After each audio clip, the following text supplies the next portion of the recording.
This video provides an introduction to Florida Housing Finance Corporation's new online system for creating a SHIP annual report. And so here on this first page, we're at SHIP contact info. This is one of the first things that a person will see when they log on to the system. So you can see that I'm logged on right here, and I can log out if I wanted to.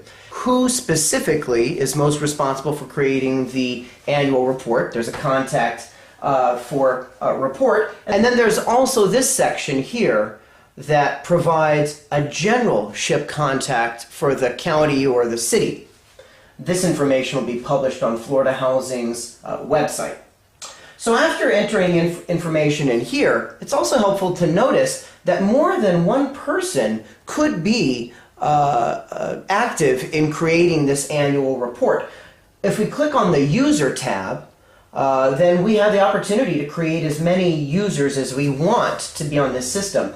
We'll enter their name and contact phone number here. Down here in this section, you can indicate whether you want this user to have access to user administration, to SHIP contacts. Can they change things in those fields? And probably most importantly, right there in the middle, you want to grant them access to the annual reports if they're going to be helping you with the annual reports. You'll notice that as we go along, and I'm clicking through each of these forms to show them to you, that there's a delay.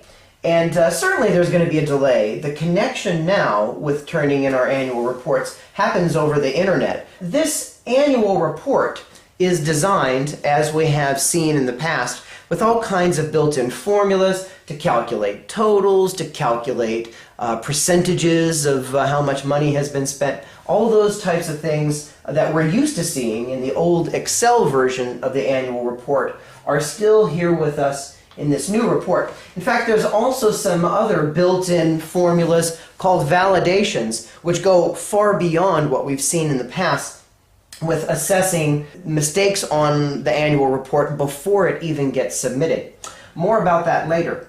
This online report bears some resemblance to the Excel version of the annual report that we're used to seeing.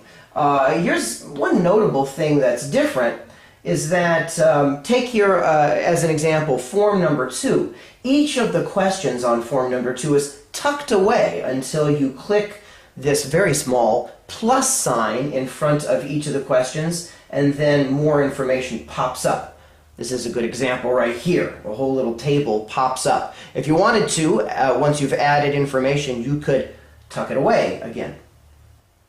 Back on form number 1, we can click up here in the upper right-hand corner to get some information about support contact information. Oh, okay. So this is how you can get a hold of the Florida Housing Coalition staff and then also staff at Florida Housing Finance Corporation.